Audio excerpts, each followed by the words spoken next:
Pondicherry episode number 8ல இன்னைக்கு நம்ம ஈஸ்வரன் தர்மராஜா கோவில் ஸ்ட்ரீட்ல இருக்க மகாகவி பாரதியார் இல்லத்துக்கு தான் வந்திருக்கோம். 1908ல இருந்து 1918 கிட்டத்தட்ட 10 ஆண்டு காலமா இந்த வீட்டுல அவர் வாழ்ந்திருக்காரு. இப்போ இந்த வீடு இவருடைய மெமரிஸை சுமந்த ஒரு மியூசியமா காட்சியளிக்குது. இந்த வீட்டுல தான் குயில் பாட்டு, கண்ணன் பாட்டு, பாஞ்சாலி சபதம்லாம் எழுதியிருக்காரு.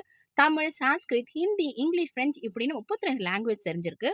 அவர் தன் தாய்மொழியான தமிழை போட்டு நிறைய புத்தகங்கள் எழுதியிருக்காரு. இங்க இருந்து இந்த படிக்கட்டுல உட்கார்ந்து தான் அவர் காக்கா குருவிங்களுக்கெல்லாம் தானியங்கள்லாம் போடுவாராம். இங்க இவங்களே போட்டோஸ் எல்லாமே எடுத்து கொடுப்பாங்க. இதை நம்ம மெமரிஸ்ல ஆட் பண்ணிக்கலாம். அடுத்ததா இங்க இருந்து சில கிலோமீட்டர் தூரத்துல பெருமாள் கோவில் ஸ்ட்ரீட்ல இருக்கிற பாரதியாரோட சிஷ்யனான பாவேந்தர் பாரதிதாசனோட வீடு இருக்கு. கவிஞர், ஆசிரியர், அரசியல் துறை இப்படின்னு பல துறையில சிறப்பா பங்களித்தவர். அண்ணா இவருக்கு புரட்சி கவி அப்படின்ற பட்டத்தையும் கொடுத்திருக்காரு. இந்த வீடும் இப்ப மியூசியமா தான் இருக்கு. இவங்க பயன்படுத்திய பொருட்கள்லாம் இங்க போனீங்கன்னா உங்களால பார்க்க முடியும்.